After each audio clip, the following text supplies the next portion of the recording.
The crown looked like it had been designed by someone who believed fashion and torture devices belonged in the same category.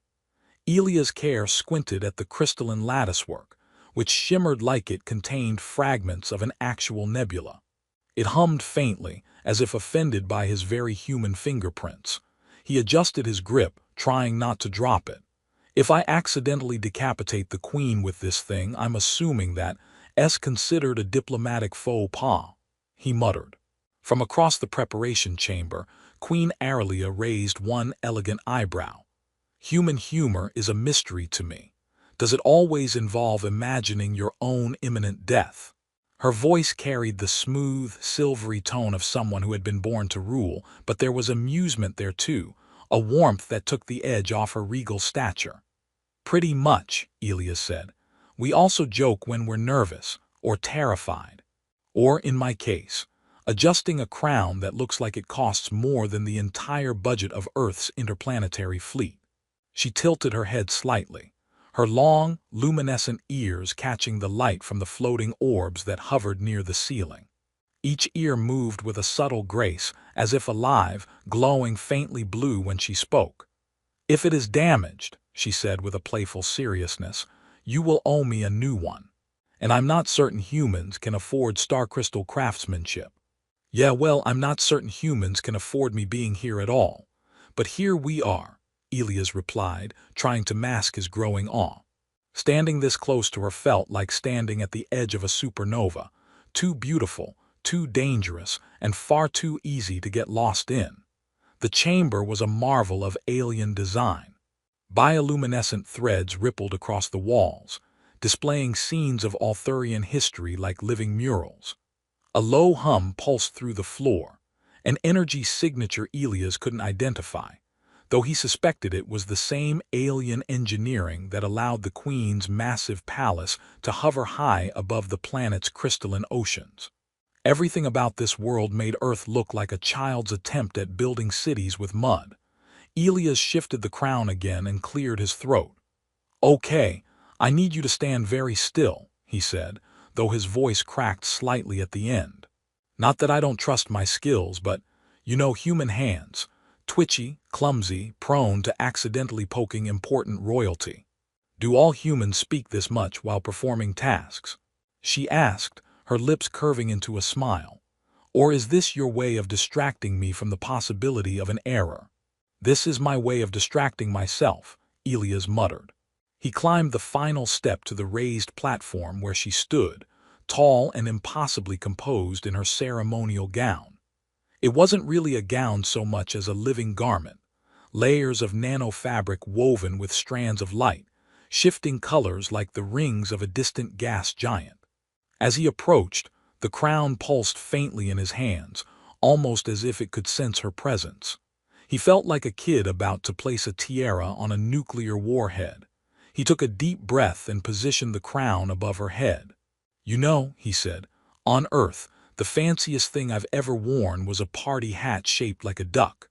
No humming, no glowing, no threat of intergalactic war if I messed up. You are stalling, Captain Care, Aralia said softly, though there was no irritation in her voice, only curiosity as though she found his nervous chatter entertaining. I am stalling, he admitted. But in my defense, if this thing fuses to your hair and I'm the one who put it there, the peace treaty will probably implode faster than I can say, oops. Her laughter was a quiet, melodic sound, unlike anything he'd ever heard from a human throat. It rippled through the air like the first notes of a song carried on solar winds. Proceed, human, she said, still smiling. Elias carefully lowered the crown onto her head, feeling the static charge brush against his fingers. For a second the lattice of crystals flared, projecting a faint halo of starlight around her. He blinked, nearly dropping it as the energy surged, then steadied his hands. Okay, it's on, and nobody died. I'd call that a success. Not yet, Aralia teased, but the night is still young. Thanks for the vote of confidence, he said dryly. Then he glanced up at her and paused. For the first time her eyes were locked on his eyes like twin galaxies, deep violet with flecks of silver. The air between them seemed to thin, and for a moment the ceremony, the politics, even the galaxy outside ceased to exist. "Your heart is loud," she murmured, almost to herself. Elias blinked. "Loud." She tilted her head, those luminous ears shifting again. "I can hear it. All Thurians, we perceive such things differently than humans. It's not unpleasant, just honest." He cleared his throat, looking away. "Yeah, well, it's probably just nerves. Or the fact that I'm holding the fate of two civilizations in my butterfingers." "Is that what you believe?" she asked, the faintest smile on her lips. "That this is only nerves?" "Honestly, I don't know what to believe anymore," he muttered. To cover the awkward silence, he added, "But if I survive this, I'm going to recommend the interplanetary fleet issue hazard pay for crown placement." She chuckled, and the sound eased the tension like sunlight melting frost. "You humans and your humor," she said. "Perhaps that is your true weapon. Not your ships or your weapons, but your ability to laugh, even when the galaxy weighs on your shoulders." "Maybe," Elias said. "Or maybe we just laugh to keep from screaming." Their gazes lingered for a moment longer, the silence charged with something he couldn't name. Then she stepped back gracefully, her crown now perfectly aligned. "Come," she said softly, "the ceremony awaits." Elias followed, but his mind was still caught on her words, and the way her eyes had looked at him like he was something more than a soldier, something more than human. Elias never got used to the way the Althurian palace seemed alive. The corridors weren't silent. They breathed, faintly humming as energy pulsed through translucent walls, like veins in a giant creature. Every step he took made the floors ripple with soft light, as though the building were politely acknowledging his presence. He couldn't help muttering under his breath, "Pretty sure this place is watching me, probably taking notes for the queen." Human walks funny. Human smells like jet fuel and anxiety. Does talking to yourself improve efficiency? Aralia's voice came from behind him. She moved without sound, which was both elegant and mildly terrifying. Or is this another one of those human coping mechanisms? He jumped slightly, spinning around. "It's called thinking out loud. We do it so our brains don't explode." "Fascinating," she said, her long ears tilting slightly, glowing faint green in curiosity. "You humans constantly emit words like plasma from a dying star. Does silence frighten you?" "Only when royalty sneaks up behind me," Elias shot back. "Don't you Althurians have bells or jingles, something to let mortals know you're coming?" She considered this with mock seriousness. "Would you prefer if I carried a small alarm? A jingle, as you call it?" "Yes," he said, "something cheerful like Beware approaching Queen, maybe with fireworks." Her lips curved in a smile, but her eyes still carried that mysterious calm. "You amuse me, Captain Care." "Good," he said, trying not to grin like an idiot. "Because I'm 90% sure my job description is amuse the Queen while preventing galactic war." She walked past him then, her gown flowing like liquid light. He tried not to stare, but subtle wasn't his strong suit. The crown he had placed on her earlier glimmered faintly, as if alive. He was sure it was scanning him, or judging him, or both. The hallway widened into a balcony overlooking the city. Below, the capital shimmered like a field of stars had been carefully planted in rows. Hovercraft zipped through the air, leaving behind trails of glowing mist. Towers rose like crystal spears, their surfaces alive with bioluminescent veins. Elias had seen alien cities before, but Althuria felt like walking through a dream that someone had programmed with too much imagination. "Tell me," Aralia said, leaning slightly against the balcony rail, "is Earth as noisy as your mind?" "Worse," Elias replied. "We've got 1 billion people arguing on something called the Internet at any given time. It's like a planetary shouting contest, sometimes with cat pictures." She blinked, her ears turning a faint shade of gold, the Althurian equivalent of a raised eyebrow. "Cat pictures." "Yeah," he said, grinning. "Tiny carnivorous animals. We love them. They're adorable and possibly evil. Think of them as small, furry galactic overlords that control the Internet." Aralia looked baffled and amused all at once. Your species worships animals that could not survive 5 minutes on this planet. Absolutely, Elias said. We're sentimental like that.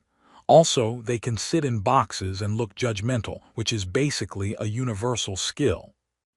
She laughed softly, a sound like starlight colliding with water. Elias felt his chest tighten. Every time she laughed, it was like someone was rewriting the laws of gravity just for him. Their conversation was interrupted by a sudden flash of light from the far end of the city. A deep hum rolled through the balcony, followed by the unmistakable sound of alarms, soft, melodic tones, like wind chimes in a storm.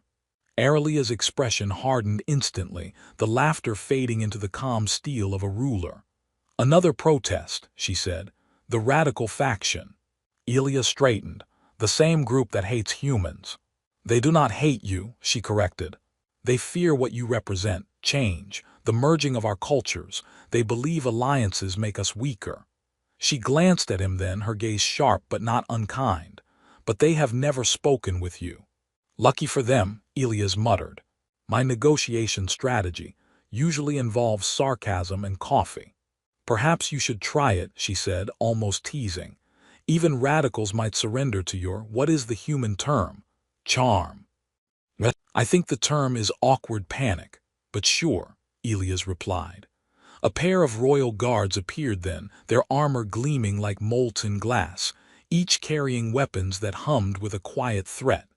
They bowed to Aralia, then glanced at Elias as though silently questioning why this human was still alive. Captain Care will accompany me, Aralia told them, her tone brooking no argument. Elias blinked.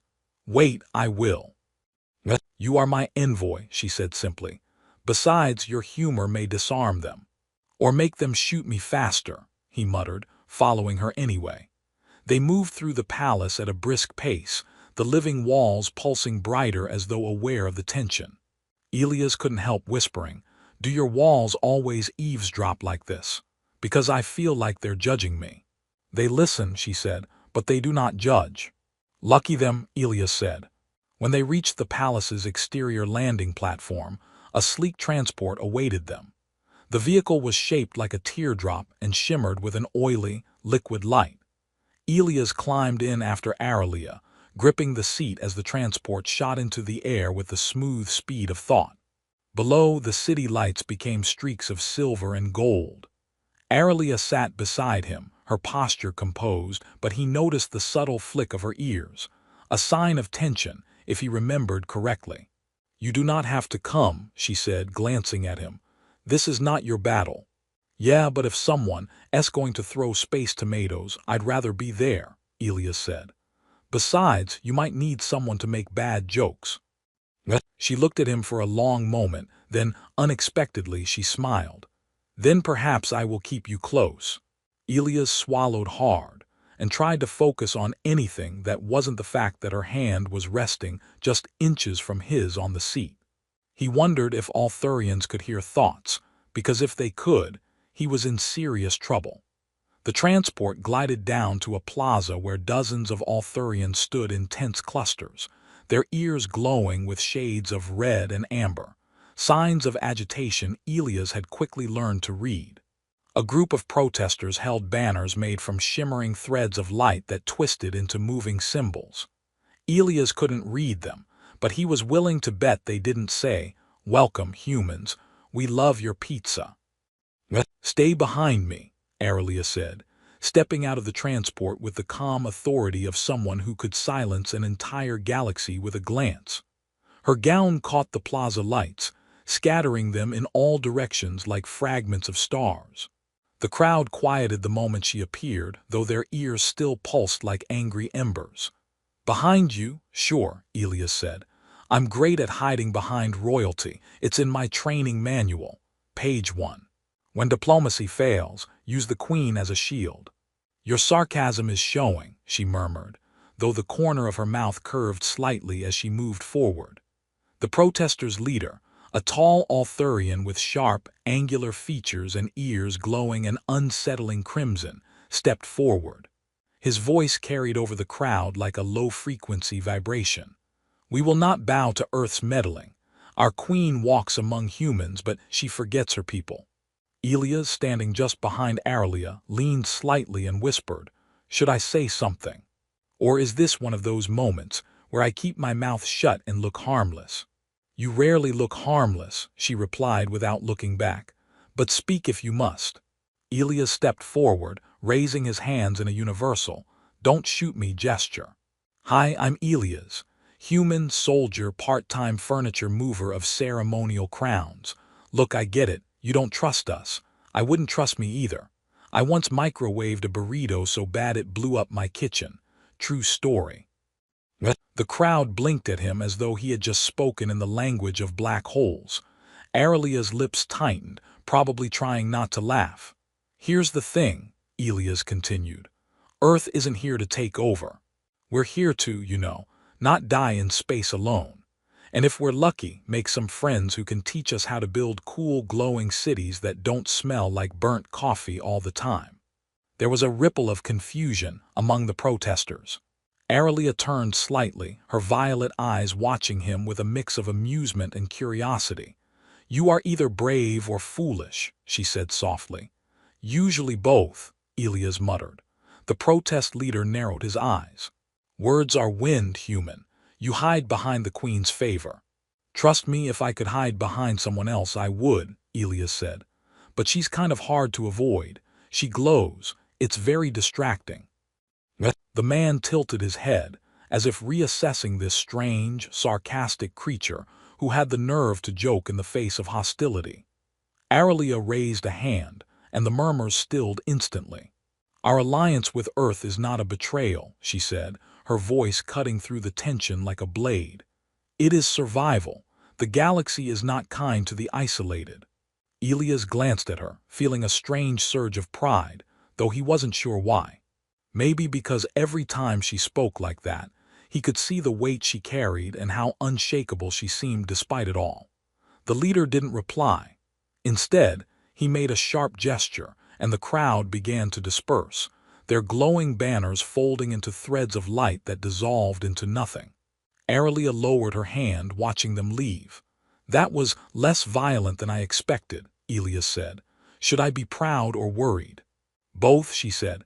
"They will return. They are stubborn like humans." "I'll take that as a compliment," he said, walking beside her as they returned to the transport. "Although, if this is what passes for a riot here, I have some footage of Earth sports fans that will blow your mind." As they settled back into the transport, Aralia tilted her head. "You faced them without fear, or was it simply your humor again?" "Humor is fear in disguise," Elias said with a grin. "Works better than body armor." She studied him for a long moment. "You are strange." "Thanks, I think."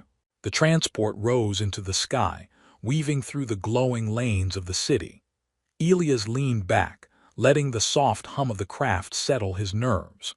"So do you do this often? Go out and calm down angry mobs? Or was this just a special take-your-human envoy to work day?" "Ruling is never quiet," she said.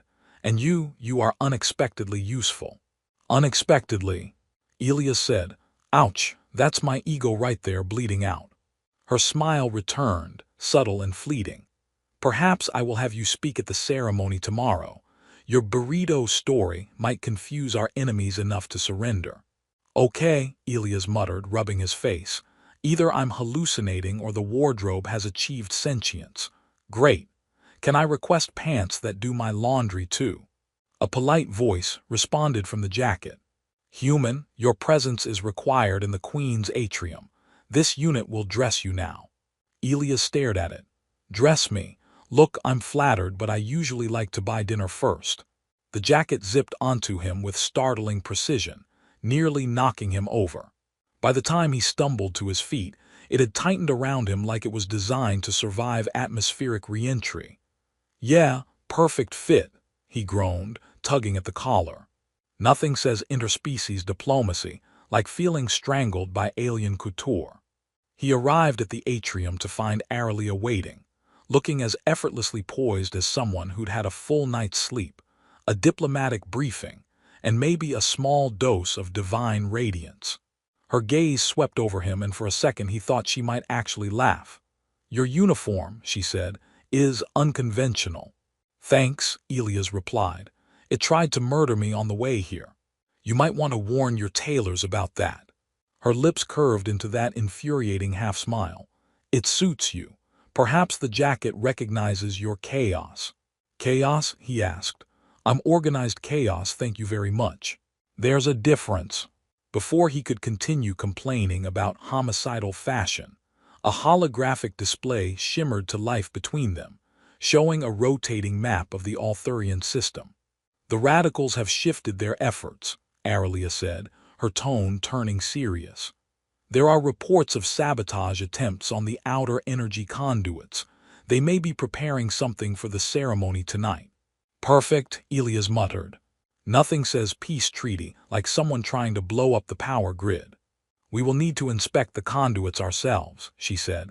"The engineers suspect cloaked drones." "Wait," Elias said, "you and me out there, as in there. The place with no breathable air and plenty of ways to die." She tilted her head slightly. "You are afraid." "Of course I'm afraid," he said. "Humans were built to eat sandwiches and complain about the weather, not float around alien death traps." Aurelia stepped closer, her violet eyes fixed on him. "Then stay behind me as always." "Yeah, because that's worked out so well before," he muttered, but he followed her anyway. The two of them boarded a slim Arthurian skimmer, a ship so sleek it looked like it had been sculpted from liquid moonlight. Elias settled into the co-pilot's seat and immediately began pressing buttons he didn't understand. "Do not touch anything," Aurelia said sharply. "Why?" he asked innocently. "What's the worst that could happen?" "The worst," she said without missing a beat, "is that you eject yourself into deep space." Elias withdrew his hand immediately. "Okay," noted, "not touching anything, ever." The skimmer soared out of the city and into the upper atmosphere, the crystalline towers shrinking into pinpricks of light. Elias stared at the curve of the planet beneath them, its surface glimmering with bioluminescent oceans. "I've got to hand it to your planet," he said. "It's gorgeous. No pizza, but gorgeous." "You are obsessed with this pizza," Aurelia observed. "You would be too if you tried it," he said. "It's like edible happiness." "I'll make you one when we get back, assuming we don't explode." When they reached the outer conduits, enormous, ring-shaped structures floating in geosynchronous orbit, they disembarked onto a narrow maintenance platform. The metal beneath Elia's boots vibrated faintly, and he tried very hard not to think about how thin the line was between him and infinite space. "Do you hear that?" Aurelia asked, pausing. "Hear what?" "My heart trying to escape my chest." "Yeah, loud and clear," he said. She ignored him, her ears flicking slightly as she scanned the structure. Then, with a gesture, she activated a wave of scanning drones, each one unfolding from a small sphere into a triangular shape that emitted pulses of light. "They will find the saboteurs' devices," she said. "Good," Elias replied. "Because my plan was to poke random panels until something exploded. Glad we're going with your plan." Minutes passed in tense silence, broken only by Elias muttering complaints about his helmet fogging up. Then one of the drones chirped an alarm, highlighting a cluster of small, spider-like machines clinging to the conduit's surface. "Yeah, that looks friendly," Elias said. "Do we ask them nicely to leave, or—" Aurelia drew a slender weapon from her belt, its barrel glowing faintly. "We disarm them." "By disarm you mean shoot, right?" he said, raising an eyebrow. She glanced at him. "Do humans always need confirmation for the obvious?" "Hey, I'm just trying to keep my expectations aligned with reality," he muttered, raising his sidearm. They moved in sync, firing precise shots that sent the drones scattering like startled insects. Elias managed to hit one, whooping triumphantly. "Did you see that? I actually hit something. Usually I just scare them with bad aim." "Congratulations," Aurelia said dryly. "Perhaps you are evolving." The last of the saboteur drones detonated harmlessly as the Queen disabled its core. Elias let out a breath he hadn't realized he'd been holding. "You know, for a minute there, I thought we were going to be space debris." You doubt too quickly, she said, but her tone softened slightly. Doubt's kind of my thing, Elias admitted. That and terrible jokes. She gave him a look, her violet eyes narrowing just enough to make him feel like she could see through every deflection he'd ever made. Your humor, it is how you survive, is it not? He shrugged, either that or I start screaming. Humor's quieter. For a moment she said nothing. Then, almost unexpectedly, she smiled. Then perhaps I should keep you close for the ceremony tonight. We may need laughter as much as weapons. Careful, Elias said, grinning. I might start charging for my services. The ceremonial hall was a living starfield. Thousands of floating light orbs hovered overhead, shifting in rhythm with the music that hummed like the pulse of the galaxy itself. Elias stood awkwardly near the edge of the platform, adjusting the collar of the ceremonial jacket that had once again decided it was in charge of him. You look uncomfortable, Aurelia said as she approached, her crown gleaming like captured constellations. That's because I'm a soldier, not a space fashion model, Elias said. Also, this jacket might be trying to choke me to death, so if I suddenly pass out, just roll me off the stage. Her ears flicked in mild amusement, their glow softer tonight. Do humans always face history's pivotal moments with such humor? It's either this or crying in a corner, Elias replied. And I already did that once this morning, so. Her laughter, quiet and melodic, made the room feel less intimidating. For a brief moment, it wasn't a hall filled with leaders from two civilizations. It was just him and her, sharing a look that made the galaxy feel like a smaller, kinder place. The ceremony began with the projection of both Earth's and Althuria's histories, swirling together in a tapestry of light. Elias found himself watching, oddly moved. Humans had always seen themselves as small, fragile creatures scraping by on a single blue planet. Yet here they were, standing beside a queen who could command solar storms and wear a crown that hummed like a living thing. He realized, with sudden clarity, that humor had been his way of hiding from how extraordinary this moment truly was. Aurelia stepped forward to address the gathered assembly. Her voice carried through the hall like the whisper of stars being born. Today, she said, we choose not fear but unity. We choose a future that binds two worlds, not as conquerors or subjects, but as equals. Elias had no idea what he was supposed to do, so he just clapped, loudly. A few dignitaries turned their heads, startled, but Aurelia only smiled, as if his lack of protocol was part of the charm. Then, like the universe had a sense of humor, an explosion rocked the far side of the hall. The radicals had made their move, sending a swarm of cloaked drones into the chamber. Panic rippled through the crowd as the machines sliced through the light orbs, their metallic wings shimmering like razor-edged shadows. Elias didn't think. He ran.